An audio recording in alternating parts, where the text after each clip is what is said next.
Celui qui boit de l'alcool est capable de tuer une personne sans se rendre compte. Celui qui boit de l'alcool est capable de coucher avec sa sœur, sa tante, même avec sa mère. Oui. Celui qui boit de l'alcool est capable de violer, d'insulter, de rabaisser les gens. Ainsi, l'alcool est la maîtresse de tout péché. Si tu sais que tu as envie de faire un péché que tu n'arrives pas, il suffit de boire de l'alcool et tout serait facile. Comme si l'alcool est devenu potion magique qui te permet à faire des choses que tu n'oses pas faire lorsque tu es normal. Ainsi, on n'a pas besoin de détailler. Celui qui boit de l'alcool, c'est ridicule.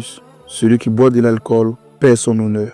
Celui qui boit de l'alcool devient un homme sans confiance. C'est pour ça que Dieu nous interdit dans le Coran les jeux hasard, l'alcool. Bizarrement que Allah compare, Allah emploie deux mots, deux choses en même temps. Le jeu hasard et l'alcool. L'alcool, c'est le divertissement. Le jeu hasard est le divertissement. Et l'alcool est quelque chose, selon les principes islamiques, tout ce qui saoule l'être humain. Tout ce qui peut déconnecter l'être humain. Et celui qui est déconnecté, qui n'est plus un être humain, devient automatiquement un animal. Un animal n'a ni loi, ni principe. Bizarrement que Allah a parlé de jeu hasard et de l'alcool, de divertissement avec l'alcool. Mon frère, tout simplement, ma soeur, le divertissement accompagne l'alcool pour juste embellir ce péché néfaste, obscur, abominable. Quelqu'un qui boit de l'alcool serait capable de coucher avec sa propre fille.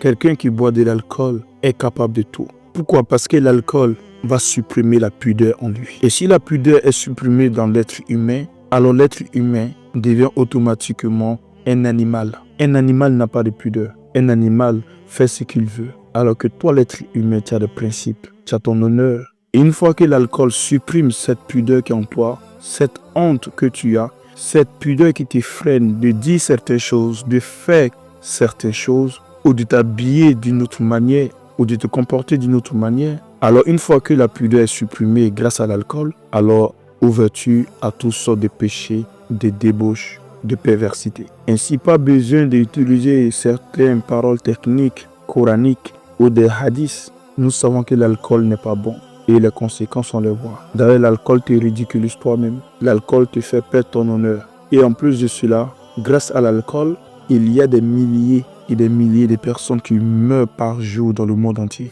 Si on enlève les taux d'accidents à cause de l'alcool, on trouvera que les accidents seront moins. Plus de 80% des accidents sont basés sur l'alcool. Alors, est-ce qu'on a besoin de détailler à quelqu'un qui est intelligent pour lui dire que l'alcool n'est pas bon? Non. Moi, ça m'étonne que quelqu'un qui se dit intellectuel, qui est civilisé, qui est intelligent et qui se saoule la gueule, qui se ridiculise. Moi, ça m'étonne, ça me choque au fait. Et je te vois un ignorant et je te vois une bête. Celui qui boit de l'alcool se saoule, tombe dans les caniveaux, traîne par terre comme un serpent, se salit comme porc et qui se promène comme un cabri. En bref, l'alcool est interdit en islam. Et si tu es non musulman, tu peux boire l'alcool autant que tu veux, c'est pas interdit pour toi. Mais en tant qu'un être humain comme toi, je te conseille de ne pas boire. Mon frère, ma soeur, tu es musulmane, tu es musulman. Éloigne-toi de l'alcool. C'est interdit en islam. Il n'y a pas à négocier. Interdit catégoriquement. Il n'y a pas d'ouverture. Ainsi, je vais m'arrêter ici.